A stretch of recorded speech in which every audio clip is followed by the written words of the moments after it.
we have a couple of notices for you as well. So, we're having some discipleship tracks, aren't we, starting on the 28th. Is that news to everyone? Well, we are, okay, this is the news. And there are 3 particular tracks. I feel like throwing out some prizes for these, if anyone could tell me. So what are the 3 tracks we're holding on the 28th?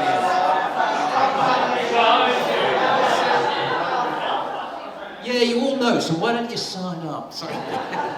No, so yeah, you're right. So we've got Alpha starting on the 28th.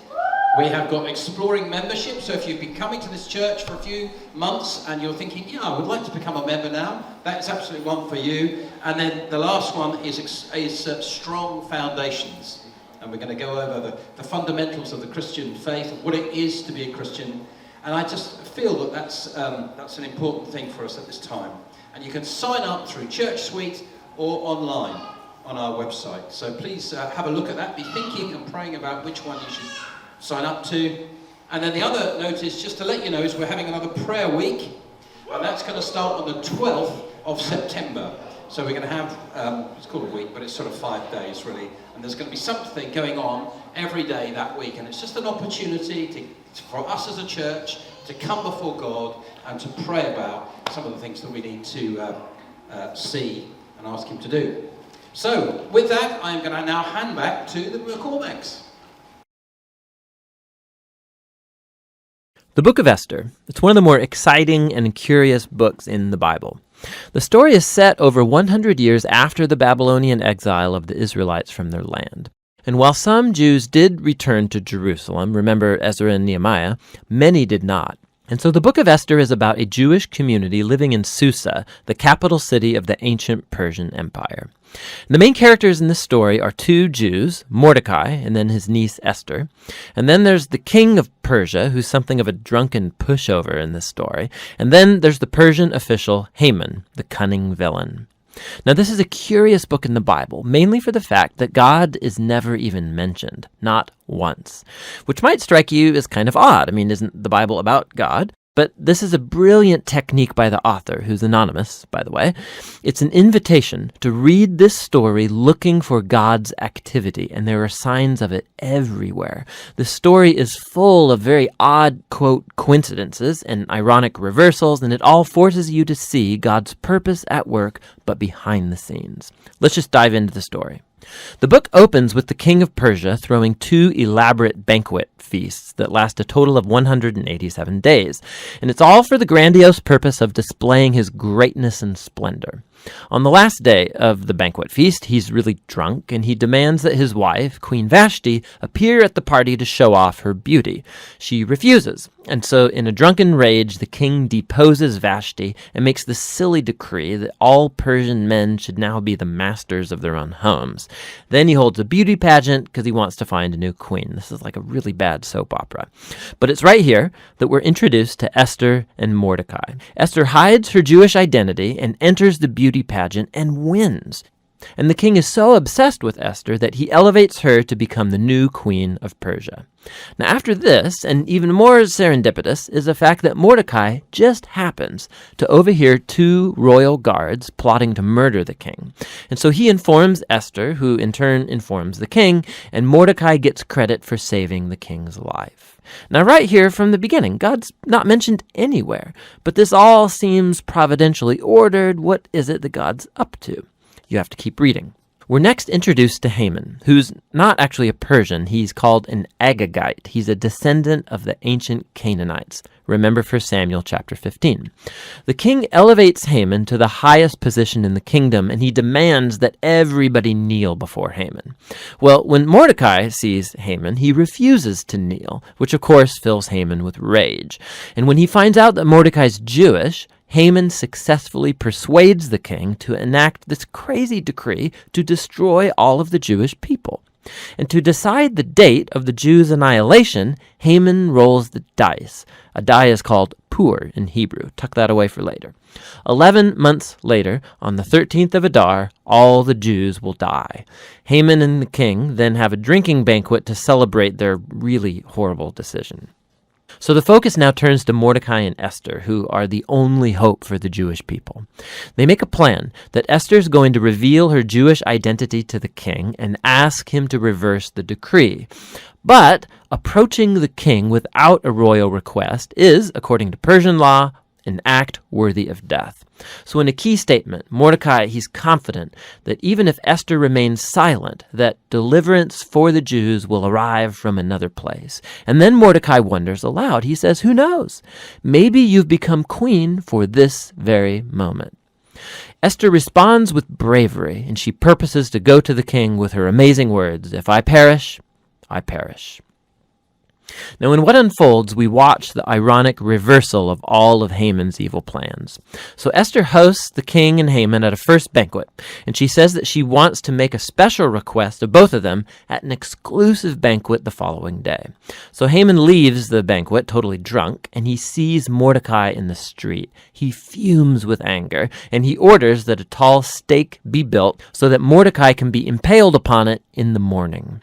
It seems like things can't get any worse for the Jews and for Mordecai. But all of a sudden, the story pivots. It just so happens that night, the king, he can't sleep, and he has the royal chronicles read to him for good bedtime reading, and he just happens to hear about how Mordecai had saved the king's life. He had totally forgotten. So in the morning, Haman enters to request Mordecai's execution, and the king in that moment orders Haman to honor Mordecai publicly for saving his life. So now Haman has to lead Mordecai around the city on a royal horse, telling everyone to praise him. Now this moment in the story, it's a pivot for the whole book. It begins Haman's downfall and Mordecai's rise to power. Hi, I'm Paul, and who are you? I need a microphone. You need a microphone. We're Connect Group leaders, so we have a family Connect Group that meets in Riverhead, and there's a number of other Connect Groups that meet at different days of the week, at different times. So if you're interested in meeting midweek to talk about the Sunday and the things we're learning, then please see Andre towards the back. Right, are we on to the game? I think we're nearly onto the game. Just want to say we're going to go through the last bit of Esther today. So the summer series, as you probably gathered, has been about the book of Esther. And we've already had a reminder, haven't we, from that recap quiz about the book. And one of the main characters is a king. If you've got a Bible with you or you've got a Bible on your phone, then now's the time to look up Esther chapter 5, because where we're going first. For a bit of the story that we haven't covered yet, but was in the video earlier. So, Esther chapter 5, verse 1. So we're at the bit of the story where Esther is going to see the king. And if you recall, going to see the king without an appointment wasn't a good, was a risky business. On the third day, Esther put on her royal robes and stood in the inner court of the palace in front of the king's hall. The king was sitting on his royal throne in the hall facing the entrance. When he saw Queen Esther standing in the court, he was pleased with her and held out to her the gold scepter that was in his hand. So Esther approached and touched the tip of the scepter. Then the king asked, "What is it, Queen Esther? What is your request? Even up to half the kingdom, it will be given to you."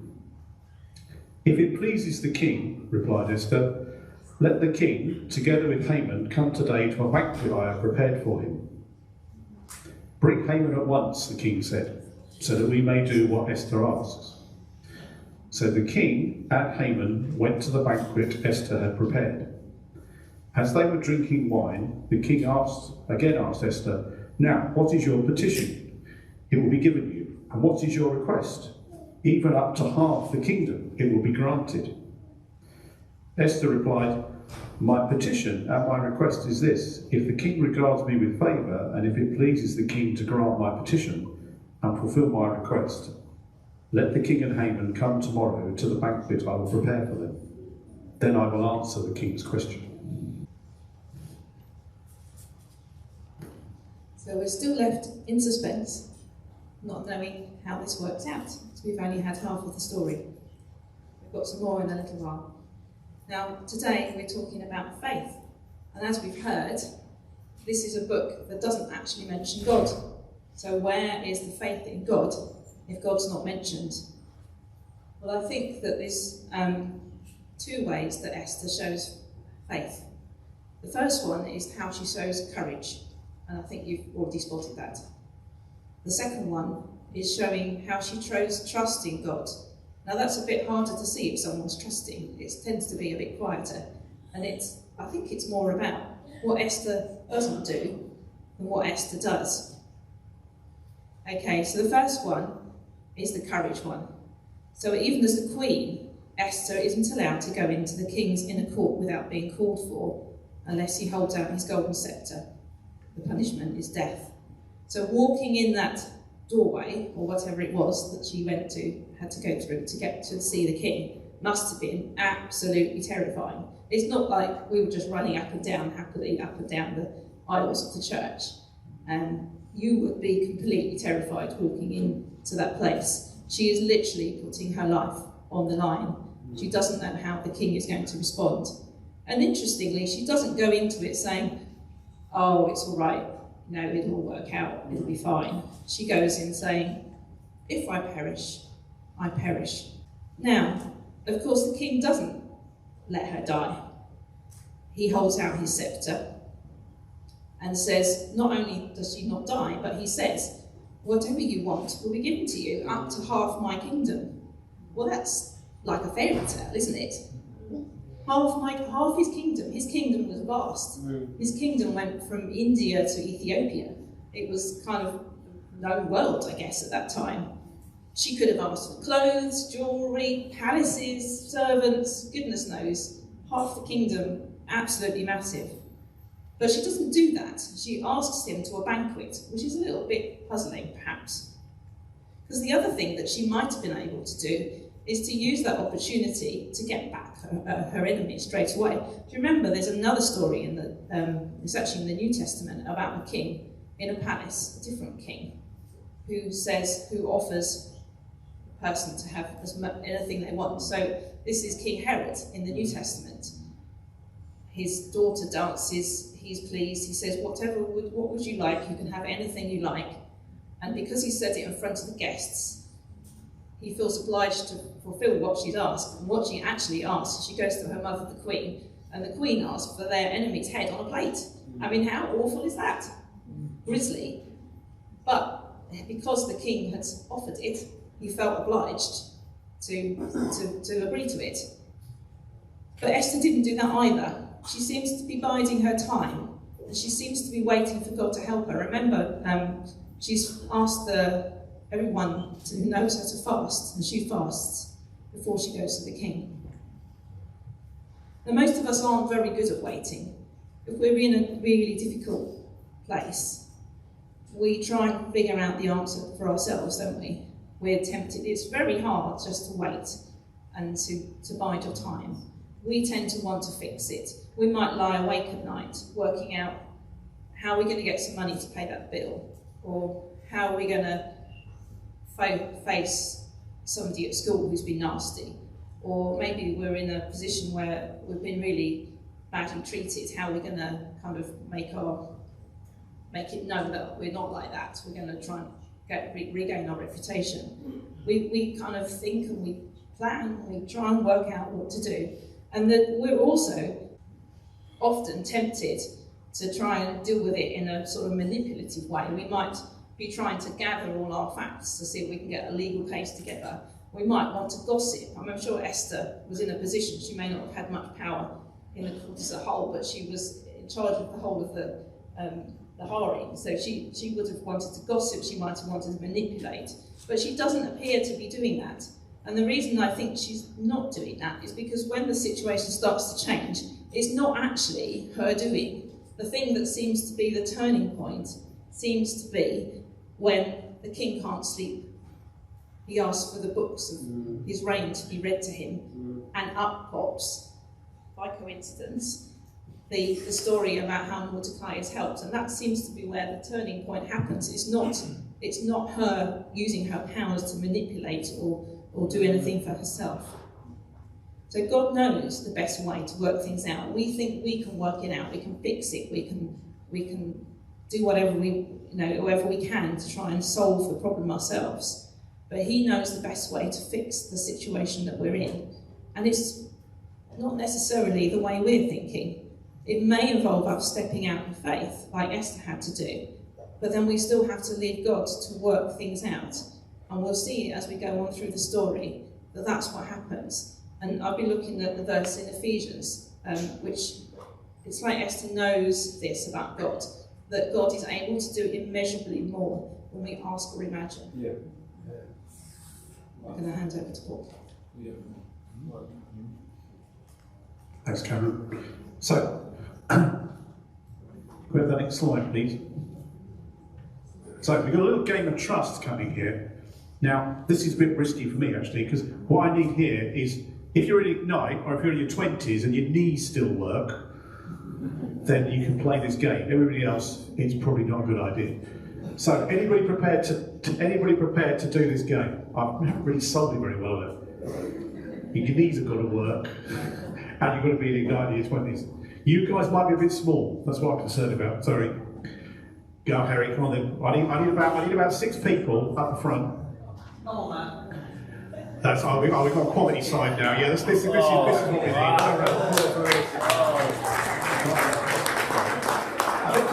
Come over this side here because there's a bit more space. Wow. Young lads over here. Right. Oh, it's a quality outfit. This right now. Right. This is a team effort where you're going to sit down without using a chair. So, what you need to do first of all is get in a circle. Get in a circle. Oh, everybody get in a circle. Yeah, go on. Right, everybody in a circle. All face the same way. All face the same way. The same way. Right, now this is going to require coordination. Now you've got to try and sit. Right. So you need to stay tight. Okay, stay tight. Now you're down. You're going to sit on each other's knees. This is going to that's how you'll sit without using a chair. Yeah, you're right. Right. Wait, are we allowed to take it up? I mean, you're married, you cannot. Where's you? Wait. Right. In your own time. Sit there. Wait. Yes!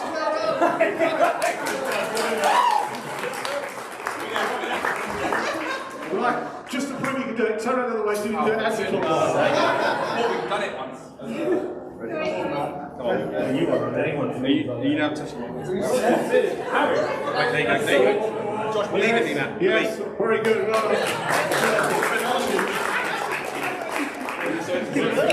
Come and get a chocolate at the end, you definitely deserve it.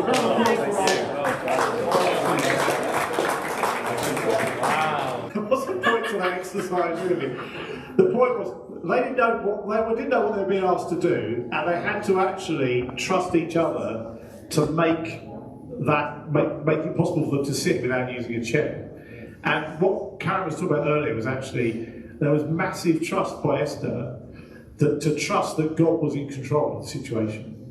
Because she couldn't determine how the king was going to react when she went into the throne room without an appointment.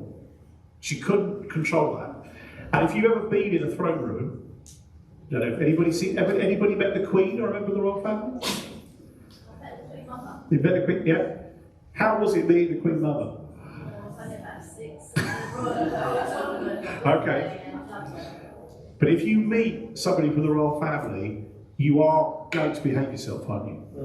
I think, fortunately, our royal family don't have a decree to say you haven't got an appointment, we're going to sort of do you in. They're not like that. But they are different. And Esther really had to trust God when she went in that throne room. So that was kind of the point of the game. We'll come back to trust in a minute. It's about saying, I'm not going to be in control here. I'm going to let God be in control. And for all of us, that's quite a challenge. Anyway, on to our next bit of our story. So the king and Haman went to dine with Queen Esther. And as they were drinking wine on the second day, the king again asked, Queen Esther, what is your petition? It will be given to you. What is your request? Even up to half the kingdom it will be granted. Then Queen Esther answered, "If I've found favour with you, O king, and if it pleases your majesty, grant me my life. This is my petition, and spare my people. This is my request. For I and my people have been sold for destruction and slaughter and annihilation. If we'd been merely sold as male and female slaves, I would have kept quiet, because no such distress would justify disturbing the king." King Xerxes asked Queen Esther, "Who is he? Where is the man who has dared to do such a thing?" Esther said, "This adversary and enemy is this vile Haman." Then Haman was terrified before the king and queen. The king got up in a rage, left his wine, and went up into the palace garden. But Haman, realising that the king had already decided his fate, stayed behind to beg Queen Esther for his life. Just as the king returned from the palace garden to the banquet hall, Haman was falling on the couch where Esther was reclining. The king exclaimed, "Will he even molest the queen while she's with me in the house?" As soon as the word left the king's mouth, they covered Haman's face. Then Harbonah, one of the eunuchs attending the king, said, "A gallows 75 feet high stands by Haman's house. He made it for Mordecai, who spoke up to help the king." The king said, "Hang him on it." So they hanged Haman on the gallows he'd prepared for Mordecai, and then the king's fury subsided. Right, thank you. A rather grisly end for our villain. And as you may have spotted, different translations seem to have killed him off in different ways, but however he was killed off, it wasn't very nice, and it was very quick. So this second chapter that we're looking at today starts with Esther hosting her second banquet in as many days. And as Karen said earlier, it's a slightly odd thing to ask for. You can ask for up to half the kingdom, but actually you say, "Please come to a banquet," and then "Please come to another banquet." And so therefore our villain, to start with, thinks he's pretty well placed, doesn't he? He's been invited to a banquet with the king and queen, and he's the only other guest. It's pretty elite. So he thinks, not a problem. But then there's a big reveal in chapter 7, which isn't entirely clear in the translation, but it is a big reveal, because Haman didn't know that Esther was Jewish. And that is a big kind of like twist for him, and it's a real shock for him, and he suddenly realises he's in deep trouble, doesn't he? Because Esther says, "I'm Jewish, and my people need to be saved from an evil plot to wipe them out. Oh, and by the way, the plot is being masterminded by the other guest at the banquet, this guy over here, Haman." And it goes pretty downhill fast for him at that point, doesn't it? The king's not amused. The execution that's planned for Mordecai turns into Haman's execution instead, and it all happens really fast. So there's this big reversal of fortune. Esther and the Jewish people are saved from Haman's plot. And if we have the next slide up, it's quite a busy slide this, so you won't be able to follow all of it, don't worry about that. But it does show you what happens at the end of the video that we showed earlier. So if you want to watch the rest of the video, just Google Bible Project Esther on YouTube, and you can watch to the end. I think the way they do, talking to Sophie earlier, the way they do the timing and the commentary of these and the cartoonist is amazing. So you may recall, if you were here last week, Rupert talked about the fact that the book turns, or the word is pivot, but turns another word for it, on what happens in chapter 6. And then if you look at this cartoon really closely, and you look at the top left and the top right, you can see how there's mirroring starts to occur. So at the top left, the king of Persia's greatness is described. And at the top right, Mordecai's greatness is described. And if you work down the slide, you can see Haman's elevated, Mordecai's elevated, and so on. And it's all by this V shape. Can you see the V shape in the pictures? And that's how the book is very cleverly written. So the first half is mirrored by the second half. Yeah. And after chapter 7, so we read chapter 7, after chapter 7, the rest of the book tells of how Esther and Mordecai work out how to overturn this Jewish death law. And that's not an easy thing to do, because in the Persian times, if you passed a law as the king, you couldn't then repeal the law. There was no kind of sort of reforming option. The law was the law. So they have to come up with a plan to actually, they can't repeal the law, so instead they get him to pass a different law that says, on the day when the Jews are supposed to be killed, it's legal for the Jews to fight back. That's how they get round the law. And that results in the Jewish people are saved, and Mordecai is promoted, and he actually becomes second in command. So he essentially takes over Haman's job. So let's very quickly as we finish. What can we learn from this story? Because at face value, it looks like political plotting, some very dubious characters, no mention of God, as Karen said earlier. But the key point, again, that Karen was saying earlier, is that God is at work. And Karen's already described one way he was at work, even when it doesn't look like it. In chapter 7, we see how God works through a really weak and feeble king. He's not a strong character, is he? Jesus, in week 1, sort of said, this king is a really feeble character in the way he behaves with all these banquets and sort of look at me. And yet God uses the king. Because the king could have responded a number of different ways at the banquet when the big reveal came on, when Esther says, I'm Jewish. He could have been very kind of single-minded and said, no, I'm going to carry on with the law. Haman's my right-hand man. We're going to carry on. I'm not listening to you. You're just the queen who I appointed a few weeks. He doesn't do that, does it? Doesn't do that. He actually does what we described just now and results in the saving of the Jewish people. So let's bring that bit up to date. So we had in the story, in the first half of the book, it's looking really bad for the Jewish people, isn't it? We've got this weak king, we've got a really dodgy, corrupt, villainous senior official, and we've got this death law on the Jewish people that can't be reversed. None of those boxes are ticking, this is looking good, folks. And yet, God turns it round.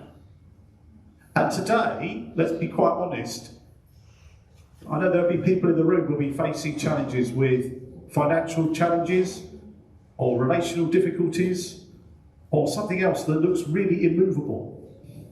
Or if we're talking about our nation or our world, our nation, let's be honest, is facing kind of energy prices, inflation, who's the next government, who's the next prime minister going to be? We've got this horrible war in Europe. We've got other things going on in the world. Some of the news this morning is this horrendous flooding in Pakistan and so on. And you think, these all things look really serious. And they look big to us, but they're not big to God. Yeah. And I'm not diminishing the seriousness either of those big national or international things, or the things that may be happening to you, because they're important and they're serious. But there are two things that we can learn from this book today that I think apply both to us individually and to our nation and to our world. And these are the two thoughts I had as I was reading through it this week. The first is, God fights our battles, I didn't put it on the slide, I thought about it, if we let him. God fights our battles if we let him. And Karen touched upon it a bit earlier. That involves trust. We saw with Esther, it involved trust, patience, and integrity. And in fact, last week Ruben talked a lot about Mordecai's integrity. That's a big word. It's about being consistent and being the same with everybody, not being buddy with some people and then being nasty to other people. It's about being consistent with people. Yeah. And then there was this verse that I tried to put with it about, to link to that, about God fighting our battles. Some trust in chariots and some in horses, but we trust in the name of the Lord our God. That's from Psalm 20, verse 7. Now, chariots and horses are a bit of an odd thing, aren't they? They're not things we have today, but maybe substitute that for jobs that pay well, big house, nice car, life insurance, whatever it is that gives you security. Back in the ancient world, chariots and horses were how you exercise power over people. Today, it's a different thing. But what the writer of the Psalms is saying is, we're not trusting in that stuff, we're trusting in God. And not just in God, we're trusting in the name of the Lord our God. Yeah. That's who we're going to put our trust in, because we know all these things that come against us, he is bigger than them. There is a sort of logic to it. It does involve trust, and so maybe that's something for you to take away. And the second one is, again, linked to something that Karen was, I was expanding on something that Karen said earlier. Justice is done and right prevails in God's way and in God's timing. So Karen unpacked that a bit earlier, didn't she? She talked about Esther not taking back control, leaving it with God, saying, we're leaving that with you to sort out because I can't control that. I mean, I've used this example before, but I don't mind using it again. A few years ago, I suddenly had a sort of a big revelation at work when I realised I could ask God for help in my office. So I work in a government department, I get sort of problems across my desk all the time, and sometimes I'm sitting going, I don't know the answer to this problem. I don't know what I'm supposed to do. And I've learned to go off to the loos and sit in the cubicle and pray. I think, God, I need some insight and some wisdom in how to advise either my boss or a minister about whatever the problem is. They may take or leave my advice, that's kind of a different matter. But I've got to think of an answer. And I started doing this, and God started to actually teach me, give me insight into particular issues. To start with, I thought this was cheating. And then you learn how to do it. And then I realised, no, God goes with us into our workplace, or maybe into school, or at the gate when you're talking to parents. If you ask him for help, he'll give you insight into whatever it is that you encounter. So I could finish with this verse from Romans, which is this amazing scripture, which I think was the easiest way to sum up this idea of God. Justice is done and right prevails. Romans 8. Who shall separate us from the love of Christ? Shall trouble, or hardship, or persecution, or famine, or nakedness, or danger, or sword? Well, those are all things that you can probably relate to today one way or another. As it is written, for your sake we face death all day long. We are considered as sheep to be slaughtered. No. In all these things we are more than conquerors through him who loved us. For I am convinced that neither death nor life, neither angels nor demons, neither the present nor the future, nor any powers, neither height nor depth, nor anything else in all creation will be able to separate us from the love of God that is in Christ Jesus our Lord. Yeah. What an amazing truth in the Bible. What an amazing truth. Paul, the Romans, he lists all these things that could come against us, and then he says, but that can't separate us from the love of God. None of that stuff can separate us from the love of God. Is that amazing? That is amazing. Quite amazing. Wow. It shows the power that we have available to us today through Jesus, through the life, death and resurrection of Jesus. Things that actually Esther and Mordecai, a fact that Esther and Mordecai couldn't rely on. They were before Jesus. So their faith in a way is even more remarkable because they didn't have Jesus to call upon. But we do, if we choose to. So I'll leave you with these two challenges. If you haven't let Jesus into your life to be in control, like these guys were having to trust each other, have you let Jesus in to trust him with your life?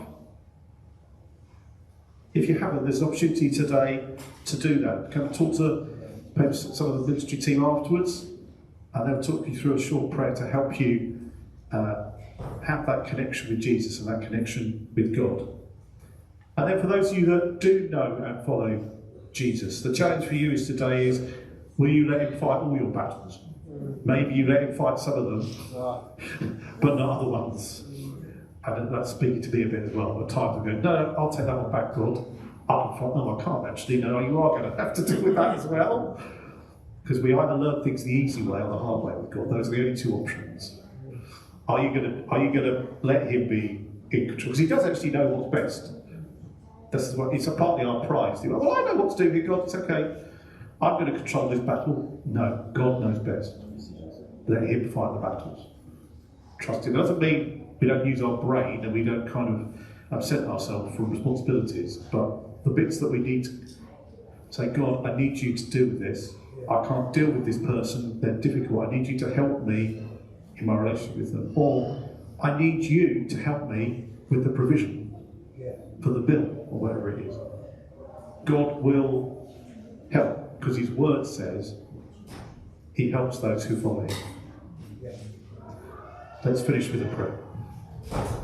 Father God, thank you for the book of Esther. Thank you for indeed your whole Bible and what it teaches us. Thank you this morning. You've been speaking to people around the room through the various words we've spoken from your word, the various scriptures that we've read. Pray, God, that they would go into our hearts, that they would change us, God. Thank you that you are the living God who's in the business of changing us and helping us to become more like you. Thank you, Jesus. Amen. Thanks very much. Well done for listening. Thank you for participating this morning. Hope God spoke to you this morning through something that we were doing. And I think there'll be tea and coffee in the back. Thanks.